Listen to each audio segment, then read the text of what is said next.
নিজেদের পেশাগত দায়িত্ব বাদ দিয়ে আজকে সাংবাদিকদের মানববন্ধন করতে হচ্ছে।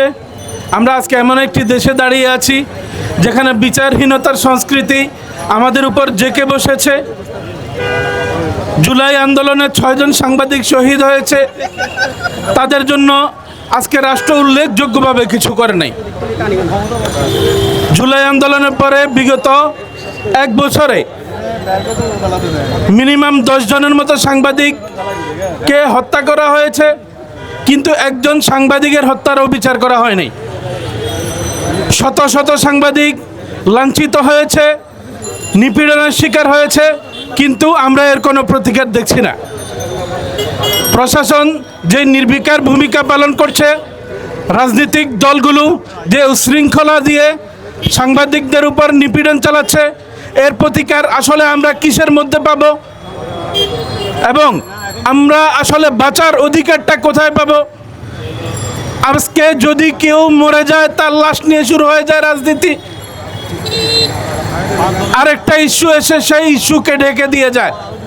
আমরা 2 দিন মাঠে চিৎকার করি, আমাদের কাজ হলো কেউ মরছে এসে মাঠে এসে আন্দোলন করা, সংগ্রাম করা, কিন্তু আমরা বিচার পাই না।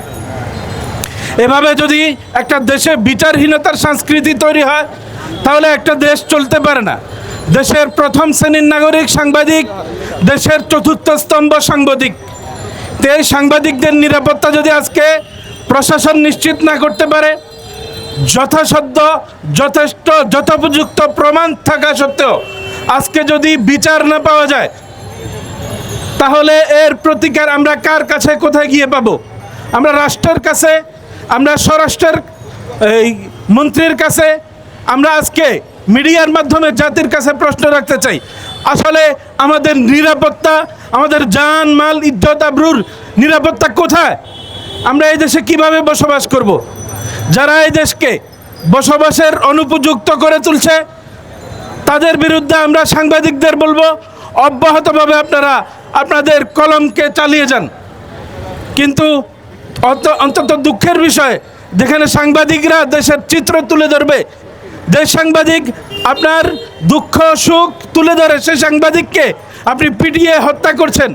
আপনার বিবেক যদি কাজ না করে তাহলে আপনার বিবেকের আসলে কিছু বলার নেই। এজন্য আমরা চাই এই বিচারহীনতার সংস্কৃতি বন্ধ হোক, দেশে ইসলামী শরিয়া প্রতিষ্ঠা হোক, সকল গুম হত্যার বিচার হোক। সবাইকে ধন্যবাদ। আসসালামু আলাইকুম। ধন্যবাদ।